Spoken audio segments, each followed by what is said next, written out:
Hello बच्चों, welcome back to my channel Aakash nursing academy. Hope you आप अच्छे होंगे। फाइनली आपका यूपी गेट जो यूपी जेएनएम एग्ज़ाम दिए थे उनका रिज़ल्ट आ चुका है। और आपको साथ ही में बताना चाहेंगे कि आपका काउंसलिंग का भी अपडेट आ चुका है। काउंसलिंग कब से होगी और काउंसलिंग में क्या क्या चीज़ें लगेगा और काउंसलिंग में हम किन चीज़ पे ध्यान देंगे, ये सारी चीज़ पे हम बात करेंगे पूरा डिटेल में। डिस्क्रिप्शन में आपको किसी भी प्रकार की कोई समस्या नहीं होगी काउंसलिंग कराने में। तो चलिए स्टार्ट करते हैं आप समय का बचाते हुए। तो ये सारे देखिए हमने ऑफिशियल साइट पे आया है, यहाँ पे यूपी गेट का जेएनएम का लाइव रिजल्ट दे रहा है। वैसे भी हम ऑलरेडी आपको वीडियो बना चुके थे रिजल्ट का। तो यहाँ पे आप स्वैप करते हुए जाएंगे, यहाँ पे काउंसलिंग बुलेटिन दिया है, आप इंग्लिश हिंदी दोनों में डाउनलोड कर सकते हैं। जैसे कि हम इंग्लिश में डाउनलोड किए, तो यहाँ पे हम इंग्लिश में जैसे ही इसको अपडेट डाउनलोड किए तो देखिए कुछ थोड़ा सा अभी जस्ट रिजल्ट जारी हुआ है तो थोड़ा समय लग रहा है। तो यहाँ पे काउंसलिंग जो प्रोसीजर है जेएनएम का कि आपको दिखा रहा है अभी। जस्ट 1 मिनट रुके रहिए। हाँ देखिए, ये हमारा अटल बिहारी वाजपेयी मेडिकल यूनिवर्सिटी जो है 3 ईयर जेएनएम कोर्स के लिए कुछ गाइडलाइन जारी की है काउंसलिंग का। तो देखिए हमने बोला भी था पहले भी कि आपको 15 से और 20 के बीच में काउंसलिंग स्टार्ट हो जाएगी। तो देखिए 17/6/2025 के बीच में काउंसलिंग स्टार्ट हो गई है।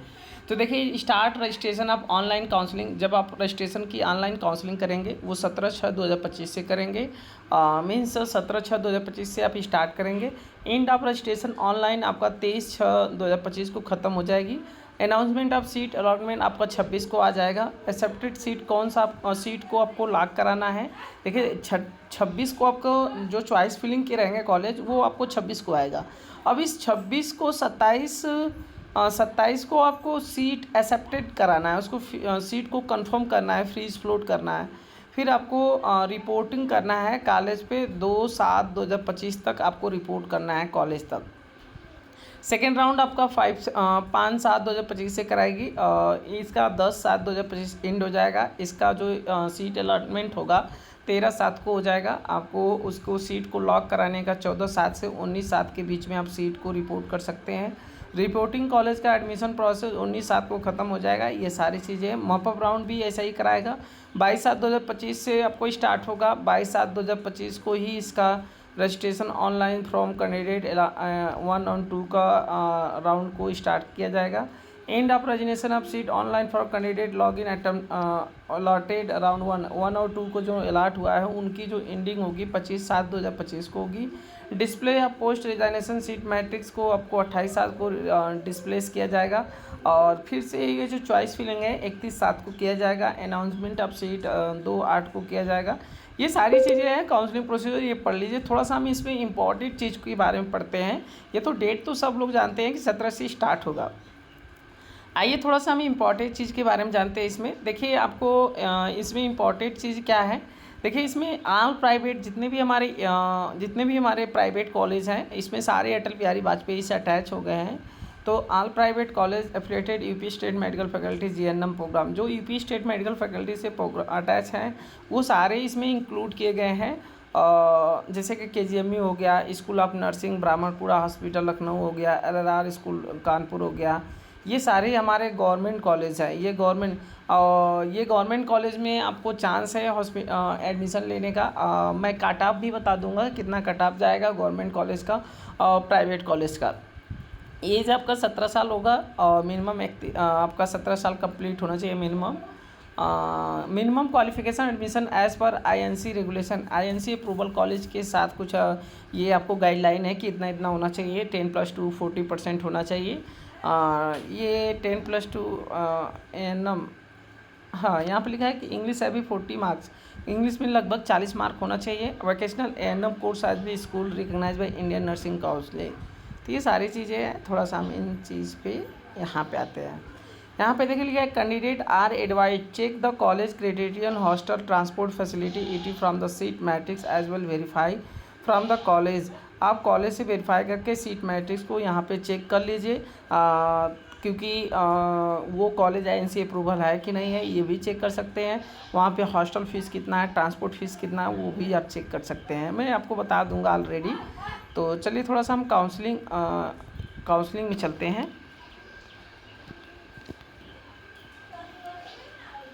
देखिए यहाँ पे क्या लिखा है, द एलिजिबल कैंडिडेट ई have a register themselves online portal counselling and seat allocation. मतलब जो एलिजिबल है, जिनके पास काउंसलिंग पे लिखा है कि क्वालिफाइड पर काउंसलिंग, वही इसके लिए एलिजिबल होंगे। Online registration counselling is done by the candidate through the official website. इसी वेबसाइट से ऑनलाइन काउंसलिंग की जाएगी। Candidate should be register counselling the portal UP get registration ID and password से आपको पासवर्ड काउंसलिंग करना पड़ेगा। Candidate has भी पे इन 500 आपको पे करना पड़ेगा रजिस्ट्रेशन फ़ीस, जो नॉन रिफंडेबल होगा, और 1000 जो काउंसलिंग सिक्योरिटी फ़ीस होगा, जो आपका रिफंडेबल होगा। ये जब आप फॉर्म भरे होंगे तो वहाँ पे आपके खाता नंबर लगा होगा, वहाँ पे आपको कॉलेज नहीं मिलता है तो ये रिफ़ंड कर दिया जाएगा। The candidate who do not have A both fees and will not be considered process after completing all round counseling will be admitted candidate. Those candidate who have not been allotted the seat refund in counseling security on bank information provided the candidate in filling। वो मैंने जो बताया कि यदि आपको college नहीं मिलता है तो ये जो 1000 फीस है ये आपको रिफ़ंड कर दिया जाएगा, जो बैंक आपने डिटेल दिया था फॉर्म भरते समय।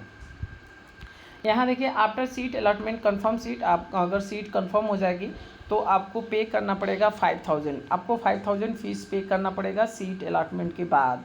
For candidate taking admission private college amount will be transfer to UP state medical faculty and transfer to UP state faculty allotted college. जैसे कि आपको अगर प्राइवेट कॉलेज मिलता है तो ये जो 5000 फीस है ये आपको अलॉट कर दिया जाएगा, जो कॉलेज है उस कॉलेज में चला जाएगा, जो भी कॉलेज मिलेगा उस कॉलेज में अलॉट कर दिया जाएगा। For the candidate getting admission government college amount will be refunded to the candidate account provided by the filling of the form. लिखा है कि for the candidate getting admission government college, मान लेते हैं वो बच्चा गवर्नमेंट कॉलेज में admission ले रहा है, the amount will be refunded to the candidate amount provide by them in time filling form. जो अकाउंट जो फॉर्म भरते समय दिया था उसमें रिफंड कर दिया जाएगा।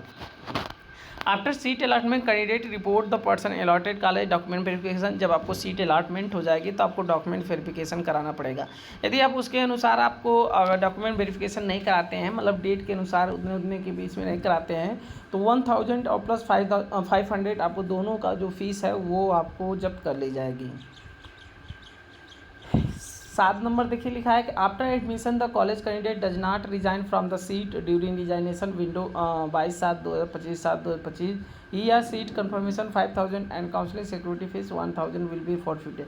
जैसे कह रहा है कि 22/7 और 25/7/2025 की अगर बीच में अगर रिजाइनेशन अगर नहीं देता है, जैसे कोई बच्चा है कॉलेज मिल गया, वो चाह रहा है कि हम इस कॉलेज में एडमिशन ना ले, तो इसके बीच में यदि रिजाइनेशन नहीं देता है तो उसका 5000 प्लस आपका 1000 दोनों जब्त कर ली जाएगी। After the seat allotment accepted mop-up round, if any candidate not taking admission in allotted college will last date reporting in college allotted seat with security fees 1000 seat confirmation in 5000 will be forfeited। जैसे वो ये कहना चाह रहा है कि after the seat allotment mop up round में if any candidate not taking यदि एडमिशन नहीं लेता है तो वो जो और रिपोर्ट नहीं करता है तो आपको 5000 1000 दोनों आपको जब्त कर ली जाएगी। Original certificate and the fees for submitted only the start academic season. देखिए यहाँ पे लिखा है कि ओरिजिनल सर्टिफिकेट लगेगा, fees submitted only start academic season. जब एकेडमिक सीजन स्टार्ट होगा उस समय आपको ये सारे डॉक्यूमेंट देना पड़ेगा। Valid certificate document failure for the lead cancellation allotted. यदि आपको इनवैलिड डॉक्यूमेंट पाया जाता है तो आपकी सीट कैंसिल कर दी जाएगी। Candidate must be fit for the admission to the course. करने का मतलब कोर्स के लिए मेडिकली फिट होना चाहिए। Candidate who have issue to provisional seat allotment letter है required by submit certificate medical fitness issue by government medical college district hospital district CMO के द्वारा ये मेडिकल सर्टिफिकेट लगता है, उसके द्वारा फिट होना चाहिए।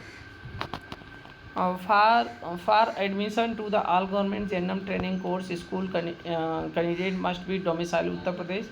मतलब आपको उत्तर प्रदेश से डोमिसाइल होना चाहिए और साथ में हैज़ भी 10+2 पास होना चाहिए। ये सारी क्राइटेरिया तो आप जानते ही हैं। द सिलेक्शन कैंडिडेट भी strictly based on the merit list preference college given by candidate.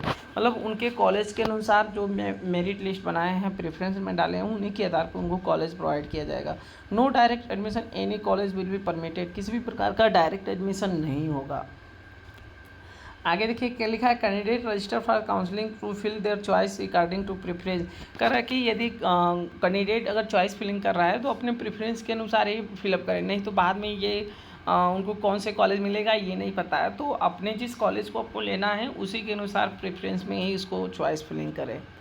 आगे देखिए कह रहा है in case of any legal dispute jurisdiction will be the judicature Allahabad high court में लखनऊ बेंच ओनली। करने का मतलब किसी भी प्रकार के यदि आपको लीगल डिस्प्यूट माना जाता है तो आपको केस हो सकता है। In case of description counselling bulletin English version will be considered final. मतलब कहने का मतलब ये है कि आपको ये सारे जो वर्जन है आपको इंग्लिश लैंग्वेज में पढ़ाया जाएगा, या जो भी डिस्क्रिप्शन है इंग्लिश लैंग्वेज में। आइए थोड़ा सा हम डॉक्यूमेंट देख लेते हैं कौन कौन से डॉक्यूमेंट लगेंगे। तो देखिए यहाँ पे आपको कुछ डॉक्यूमेंट्स हैं जो आपको लगेगा। जैसे कि आपको यहाँ पे लिखा है कि reservation as a state government, ये तो रिजर्वेशन आप जानते हैं, आपकी कैटेगरी के अनुसार रिजर्वेशन लगेगा। यहाँ पे आपको 50% government seat reserve in the service of ANM candidate. जो एनएम सर्विस कैंडिडेट हैं, एनएम के कैंडिडेट हैं गवर्नमेंट कॉलेज से सर्विस एनएम कैंडिडेट जो जॉब कर रही हैं उनके लिए 50% सीट रिजर्व है। ANM should be 5 year experience, कम से कम 5 साल एक्सपीरियंस होना चाहिए। डीजीएड एनएचएम ये सारे जगहों पे। 10% गवर्नमेंट सीट भी रिजर्व इन मेल कैंडिडेट, 10% ही सीट केवल रिजर्व रहेगी मेल कैंडिडेट को। Caste certificate issue only for the content tehsildar के द्वारा होना चाहिए, मतलब तहसीलदार के द्वारा जनरेट होना चाहिए। EWS कोटा है तो वो लगाना पड़ेगा आपको। वैलिड OBC सर्टिफिकेट होना चाहिए, जो भी आपका 1 अप्रैल 2025 से एक्सेप्टेबल होना चाहिए, अप्रैल से होना चाहिए, ये नहीं कि पुराना हो। डिपेंडेंट ये सारी तो एक भी सर्विसमैन है, तो जितने भी आपने लगाया है वो सारे चीज़ होना चाहिए। आगे देखिए all admission government GNM training school candidate must be domicile Uttar Pradesh. ये तो चीज़ें हमने पढ़ लिया ना। Only Indian citizen eligible admission, केवल इंडियन सिटीजन के ही एलिजिबल है। राउंड फर्स्ट में आ जाते हैं। सबसे पहले आप क्या करेंगे, एलिजिबिलिटी तो आपको पता है, जिनके भी क्वालिफाइड लिखा है वही एलिजिबिलिटी होंगे। रजिस्ट्रेशन प्रोसेस, ऑनलाइन रजिस्ट्रेशन आपको किया जाएगा। आपको इसी साइट पे रजिस्ट्रेशन आईडी और पासवर्ड लगेंगे, जिसमें रजिस्ट्रेशन और आईडी और पासवर्ड लगेगा। उसमें क्या क्या फिलअप करना है, फादर नेम फिलअप करना है, mother name, date of birth, sub category, address, automatically fill the submit. आपने ऑलरेडी सारे चीज़ फिलअप किया है, बस थोड़ा सा उसको वेरीफाई करना रहता है। आपको 12th स्टैंडर्ड बोर्ड आपका एग्जामिनेशन पास होना चाहिए, इसका हार्ड कॉपी होना चाहिए। Candidate also have be uploaded high school 10th marksheet, 12th marksheet, NM marksheet, जो भी चीज़ें हैं ये आपको वहाँ पे डोमिसाइल सर्टिफिकेट जो भी है वहाँ पे वो आपको अपलोड करने के लिए मांगेगा। आगे देखिए यहाँ पे आपको दिस कैंडिडेट डिपॉजिट, आपको कुछ फीस जमा करना पड़ेगा। आपको सबसे पहले रजिस्ट्रेशन के लिए 500 पे करना पड़ेगा, जो नॉन रिफंडेबल होगा। काउंसलिंग सिक्योरिटी फीस आपको 1000, मतलब टोटल आपको 1500 पे करना पड़ेगा, जिसमें से आपको 1000 जो है वो आपका रिफंडेबल हो जाएगा, 500 आपका नॉन रिफंडेबल होगा। Both fees will be deposit online through the single payment. आपको सिंगल पेमेंट के माध्यम से 500 प्लस 1000 आपको पे करना पड़ेगा।